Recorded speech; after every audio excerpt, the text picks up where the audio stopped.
Shalom.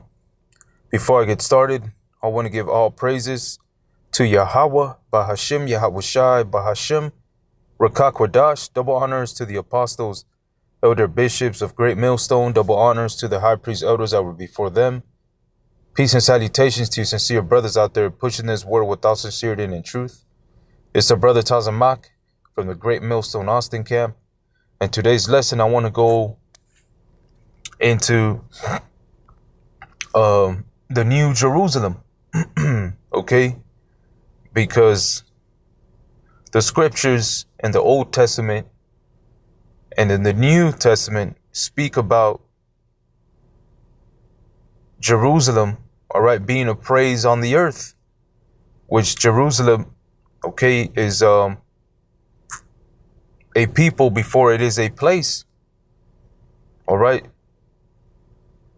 Which Jerusalem, all right, means city of peace. All right, let's go to the Blue Letter Bible real quick. Teachings of peace. All right, this is G2419.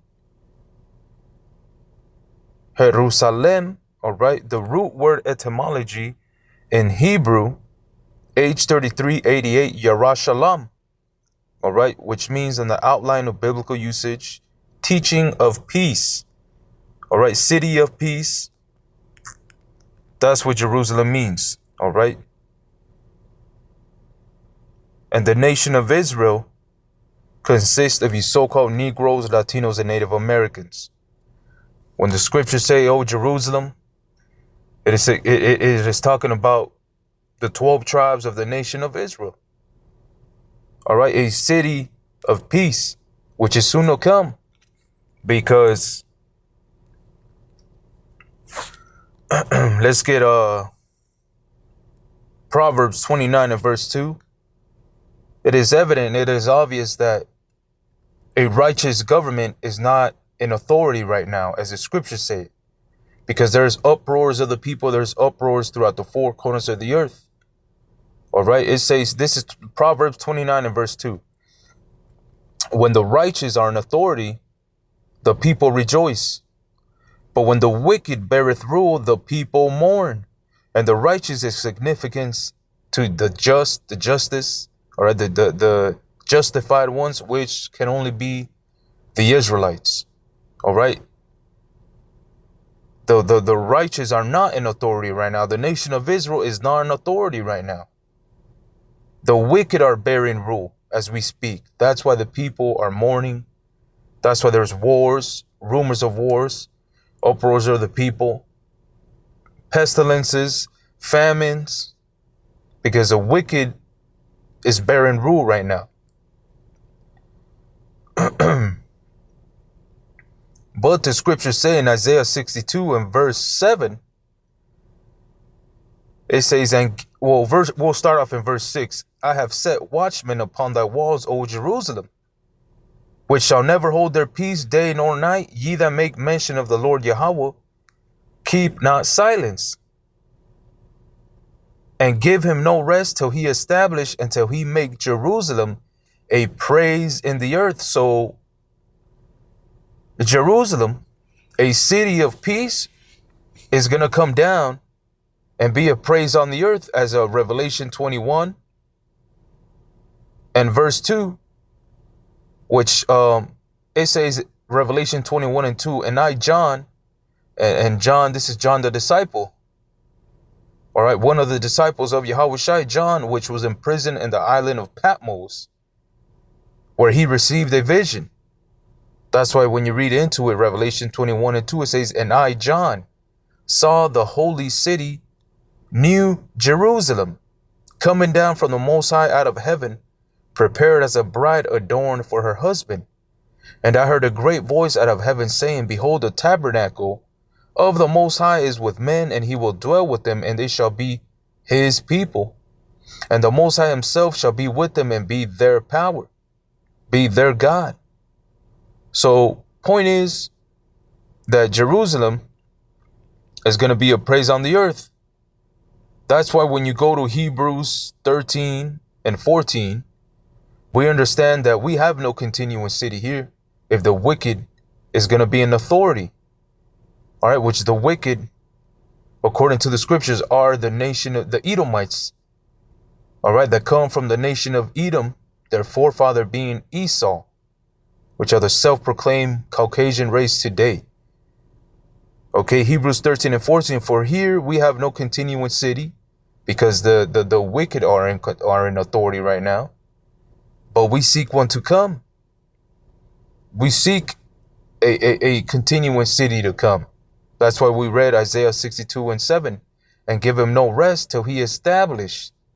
So a city of peace is going to be established here on earth. And that's in the scriptures also. When you go to Isaiah 14, this is prophecy. Isaiah 14 and 1, for the Lord Yahweh will have mercy on Jacob and will yet choose Israel and set them in their own land, and the strangers shall be joined with them. And the strangers in particular, when you look this word up, strangers, is going into the foreign Israelites, the Israelites that discontinued from their heritage, as Jeremiah prophesied. All right, they discontinued from the law, statutes, and commandments that were given unto them. So they became strangers to the covenants and to the promises. All right. And they shall cleave to the house of Jacob, to the elect. All right. And the people shall take them and bring them to their place. And the house of Israel shall possess them in the land of the Lord Yahweh for servants and handmaids, and they shall take them captives, whose captives they were, and they shall rule over their oppressors. So when Jerusalem is established on earth, there's going to be captive, there's going to be servants, handmaids, and their oppressors are going to be under captivity when Jerusalem is established on earth. Okay. You can also find, we'll get to it, but I want to get Isaiah 60 and verse 18. It says, violence shall no more be heard in thy land, wasting nor destruction within thy borders, but thou shalt call thy walls salvation and thy gates praise. All right. Verse 19, the sun shall be no more thy light by day, neither for brightness shall the moon give light unto thee.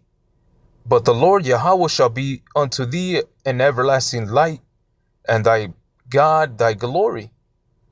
All right. And understanding that in Revelation 21, the New Jerusalem,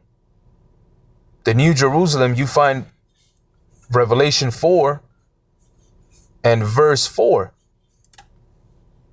Salaki, Revelation 7 and verse 4. It says, and I heard the number of them which were sealed, and there were sealed 144,000 of all the tribes of the children of Israel. And this particular chapter is going into the elect being sealed. All right, from the four corners of the earth.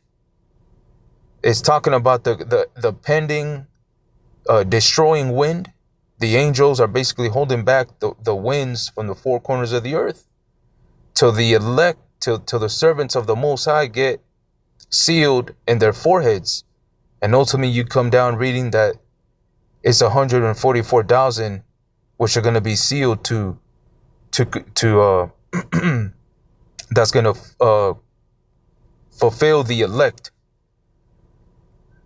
Okay, the elect is going to be made up of 144,000, 12,000 from each tribe. Okay. So the New Jerusalem, when it gets established on earth, violence shall be no more heard in the land. And as we see today, there's violence going on right now. There's wars going on right now in the land of Israel, in the Middle East. Okay. Because that's to show you that the true Israelites are not in authority right now. You see, when you let me see. Okay, yeah. Let's get Salaki.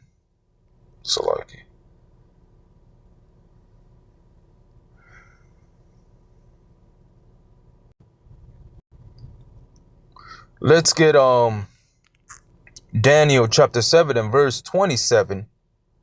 Okay, and it says, and the kingdom and dominion and the greatness of the kingdom under the whole heaven shall be given to the people of the saints of the Most High, whose kingdom is an everlasting kingdom, and all dominions shall serve and obey him. All right, when you read it in the NLT, it says, then the sovereignty, power, and greatness of all the kingdoms under heaven will be given to the holy people of the Most High, which are the Israelites, the so-called Negroes, Latinos, and Native Americans. But when you go to the KJV, it says saints. The saints are the Israelites according to the book of Psalms, chapter 50 and verse 5. It says back in Daniel 7 and 27 in the NLT, his kingdom will last forever and all rulers will serve and obey him. Okay, that just tied in with Isaiah 14. All the other rulers, the oppressors that oppressed the nation of Israel are going to be captives. All right, they're going to be servants and handmaids. And we're going to rule over our oppressors. Okay? Now let's get where we at? Daniel 7 and 27. Once again, and the kingdom and dominion and the greatness of the kingdom under the whole heaven shall be given to the people of the saints of the Most High, whose kingdom is an everlasting kingdom, and all dominions shall serve and obey him. Isaiah chapter 2 and verse 1, the word that Isaiah the son of Amos saw concerning Judah and Jerusalem. And it shall come to pass in the last days that the mountain of the Lord's house, Yahweh, shall be established in the top of the mountains, and shall be exalted above the hills, and all nations shall flow unto it. And many people shall go and say, come ye, and let us go up to the mountain of the Lord Yahweh, to the house of the Most High of Jacob. All right, and mountain is going into basically the government of the Lord, which is what? Jerusalem. To the house of the Most High of Jacob.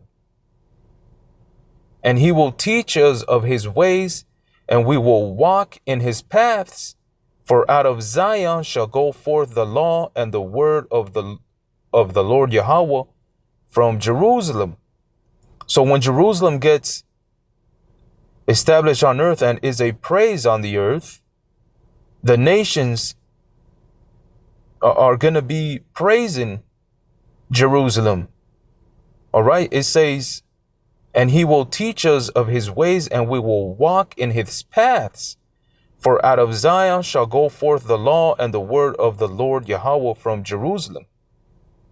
And he shall judge among the nations, and shall rebuke many people, and they shall beat their swords into plowshares, and their spears into pruning hooks. Nation shall not lift up sword against nation, neither shall they learn war anymore. Because what? Because a city of peace, teachings of peace, is going to be established and be a praise on the earth, according to Isaiah 62 and verse 7. That is the continuing city that we seek to come. The new Jerusalem. Okay? So the nations are going to be subjective to the house of Israel, which consists of these so-called Negroes, Latinos, and Native Americans. That's the continuing city that we are seeking to come. Because as long as the wicked are bearing rule, the people are going to mourn. But when the righteous, which is soon to come, the new Jerusalem is in authority, the people are going to rejoice. All right, so with that, Lord willing, this lesson was edifying. I want to give all praises to Yahweh, Bahashim, Yahweh Shai, Bahashim, Rakak Wadash. Until the next one, Shalom.